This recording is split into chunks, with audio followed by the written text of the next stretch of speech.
جنوں سے توانائی حاصل کرنا، یعنی اتنی فضول نانسینسیکل چیز، اس پر تحقیق ہوتی تھی ضیاء الحق کے زمانے میں۔ اس میں میں نے یہ جاننا چاہا کہ آخر کیا وجہ ہے کہ ایک زمانہ تھا جب مسلمانوں نے بہت ترقی کی تھی، 13ویں صدی کے بعد مسلمانوں کی کنٹریبیوشن زیرو ہو گئی۔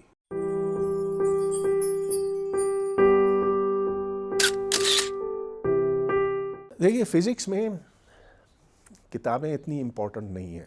میں نے ایک کاسمالوجی کی کتاب ایڈٹ کی ہے، لیکن وہ میرا خیال اتنی امپورٹنٹ نہیں ہے۔ اصل چیز فزکس میں پیپرز ہوتے ہیں، ریسرچ پیپرز ہوتے ہیں، اور ان ریسرچ پیپرز میں آپ نے اگر کوئی نئی چیز ڈھونڈی ہے، کوئی نئی ایسی تحقیق کی ہے جس کو اس شعبے کے لوگوں نے اہم سمجھا ہے، تو آپ کی کامیابی اس چیز میں سمجھی جاتی ہے۔ میں خود فزکس کی کتابیں لکھنے کا قائل نہیں ہوں، کیونکہ ٹیکسٹ بکس تو بہت عمدہ لکھی ہوئی ہیں پہلے سے۔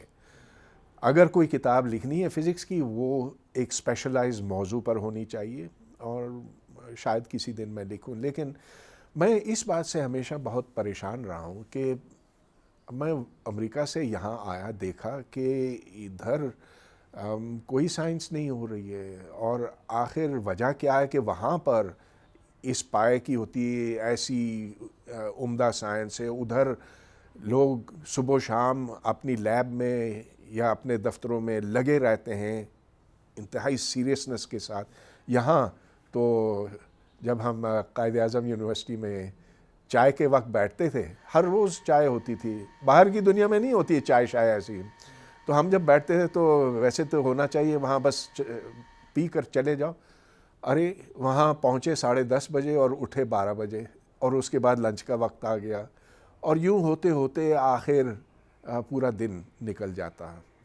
تو ایک تو اقدار کی بات ہے، دوسرے یہ کہ جو اوٹ پٹانگ سائنس ہوتی تھی یہاں پاکستان میں، اب بھی جنت کی رفتار نکالنا اور جنوں سے توانائی حاصل کرنا، اور جنوں کی ساخت کے اوپر کہ وہ کس گیس کے بنے ہوئے ہیں، میتھین کے بنے ہوئے ہیں یا کوئی ہائیڈروجن کاربن مونوکسائڈ کے بنے ہیں، کس کے بنے، اس پر واقعی تحقیق ہوتی تھی۔ یعنی اتنی فضول نانسینسیکل چیز، اس پر تحقیق ہوتی تھی ضیاء الحق کے زمانے میں۔ تو میں نے ایک کتاب لکھی، اسلام اینڈ سائنس، جس کا موضوع تھا اسلام اینڈ سائنس، اور یہ دا بیٹل فار ریشنلٹی۔ تو اس میں نے یہ جاننا چاہا کہ آخر کیا وجہ ہے کہ ایک زمانہ تھا جب مسلمانوں نے بہت ترقی کی تھی، 9ویں سے لے کر 13ویں صدی تک آپ دیکھیں تو صرف مسلمان ہی تھے اس پورے کرے پر جو سوچتے تھے، جو علمی کام کرتے تھے۔ بڑے بڑے لوگ تھے، الکندی جیسے، جابر ابن حیان جیسے، ابن ہیشم وغیرہ۔ اب وہ سب ماضی کی بات ہو کر رہ گئی۔ کیوں؟ آخر کیا فرق آیا کہ 13ویں صدی کے بعد مسلمانوں کی کنٹریبیوشن زیرو ہو گئی، اور اب بھی زیرو ہے؟ تو یہ کیا وجہ ہے؟ اور پھر میں نے تاریخ کی کتابوں کا مطالعہ کیا، ان میں سے جو شواہد مجھے چاہیے تھے وہ میں نے ڈھونڈ نکالے، اور میں اس نتیجے پہ پہنچا کہ جب ذہن میں سختی آ جاتی ہے، جب آپ کہتے ہیں کہ ہم سے بہتر کوئی نہیں ہے، تو یہ پھر زوال کا سبب بنتا ہے۔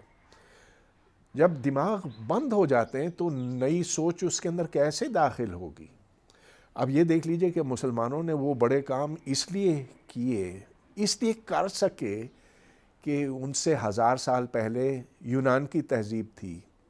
اس یونان کی تہذیب میں بہت بڑے بڑے لوگ تھے، ڈیموکریٹس، ارسطو، افلاطون،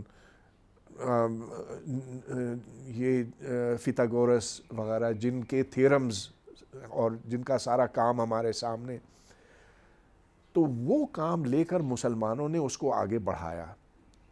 یہ اس سے پہلے نہیں تھا، یعنی کہ رسول صلی اللہ علیہ وسلم کی وفات کے کوئی 150 سال بعد کی بات ہے، تو یہ قرآن شریف میں نہیں ہے۔ جو بڑا کام مسلمانوں نے کیا سو یونان سے ماخذ تھا، اور اس کام کو مسلمانوں نے 400 سال تک آگے بڑھایا، مگر پھر اس کا ایک رد عمل پیدا ہو گیا کہ وہ تو غیر لوگ ہیں، یونانی ہم میں سے نہیں ہیں، ہم تو سب سے بہتر لوگ ہیں، اصل علم تو ہمارے پاس ہے۔ تو جب اس گھمنڈ میں، اس دیوانگی میں لوگ مبتلا ہو گئے تو سائنس کا بیڑا غرق ہو گیا، اور آج بھی آپ دیکھتے ہیں کہ ہم 1 انچ بھی آگے نہیں بڑھ سکے۔